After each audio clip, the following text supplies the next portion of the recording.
Les pieds sur terre, la tête dans les nuages. Le speedriding allie les plaisirs de la glisse aux plaisirs du vol libre. Un mélange de sensations pour accéder à des pentes inaccessibles aux simples skieurs. C'est ainsi que la discipline a été imaginée il y a plus de 20 ans par les pionniers de ce sport. Frédéric Fugin, qui était déjà champion de parachutisme, avait une voile très rapide. Et un jour, ça volait pas à Valfréjus en parapente comme souvent, trop de vent. Et il a eu l'idée de prendre sa voile de saut pour voir si sa voile était plus rapide que le vent. La démonstration fut évidente, sa voile était beaucoup plus rapide que le vent. À partir de là, on s'est mis à utiliser les voiles de saut pour voler tous les jours. Jusqu'en 2006, où là, c'est devenu un sport officiel, réglementé par la Fédération française de vol libre, avec du matériel adéquat. Et c'est à Valfréjus que s'est ouvert la première école de speedriding. On a formé les moniteurs. Et puis aujourd'hui, on est, je sais pas, peut-être 4 ou 5 000 en France environ à pratiquer ce sport. 20 ans après, Fred Fugin, membre de la célèbre équipe d'acrobates du ciel des Soulflyers, était de retour sur le spot de naissance de la discipline. Sans son acolyte, Vince Refait, disparu en entraînement en 2020, il a tout de même assuré le show pour cet anniversaire particulier. On était quelques parachutistes à être ici en vacances. Et puis on avait ramené nos petites voiles de speed, enfin nos petites voiles de parachute en fait. Parce qu'à l'époque, il n'y avait pas de petites voiles comme ça en parapente. Et puis on a simplement décollé avec les petits parachutes de l'époque, qui étaient déjà des 10 mètres carrés, donc c'était déjà petit. Et puis voilà, moi il se trouve que Francky, c'était mon moniteur de parapente, Franck Coupac, à l'école Ataka ici. Donc je venais déjà faire du ski ici. Et puis on était là avec Benjamin Refait, avec le grand frère de Vince, et puis un autre copain, et on a commencé à voler avec nos petits parachutes.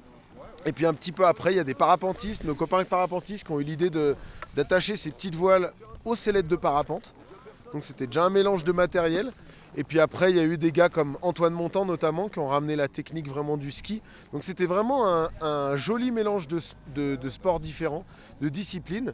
Et pratiquement tout s'est déroulé là où on est aujourd'hui. Fred Fugin, Vince Refait, Antoine et Valérie Montant, des pionniers et de grands noms du vol libre, qui inspirent aujourd'hui une nouvelle génération de pilotes, soucieux de faire connaître la discipline. Avec ces vidéos qui ont fait le tour du monde, Valentin Deluc a propulsé ce sport sous le feu des projecteurs. Je pourrais pas dire que ça se démocratise puisque les compétitions sont arrêtées. C'est quand même marginal comme sport, mais c'est sûr que si on refait plus d'événements, qu'on parle un peu de notre sport, de notre activité, j'espère vraiment que ça pourra se démocratiser. Et je sais que ça peut faire peur aux gens, mais non, venez essayer, vous verrez, c'est cool et on peut faire ça en sécurité. La sécurité, c'est le maître mot de cette communauté d'adeptes.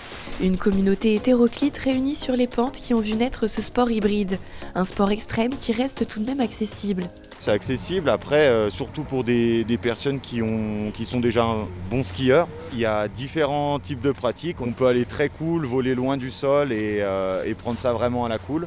Ou si on est un peu plus énervé, on peut aller attaquer des petits canyons dans des pentes assez raides. Il n'y a pas que les images qu'on voit aujourd'hui tournées sur internet où des fois c'est très engagé. Il y a aussi des gens ici qui ont 50, 60, 70 ans et qui pratiquent le speed riding. Le plus ancien pilote présent pour cette semaine de fête à Valfréjus a en effet 88 ans. Le plus jeune en a 22. Moi je suis encore un tout jeune, un tout débutant, donc j'ai pas connu les débuts, mais selon les anecdotes que Francky ou les autres racontent, ça a l'air d'être assez drôle au début. Et ça fait vachement plaisir de voir aujourd'hui la population qu'il y a autour du speed, de voir qu'il y a il y a des têtes de liste un peu. Et puis je pense qu'il y a du matériel qui se développe aussi, on se sent quand même plus ou moins en sécurité.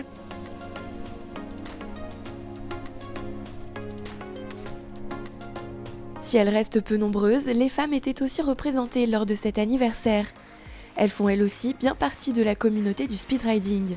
C'est carrément accessible aux femmes, ça c'est sûr.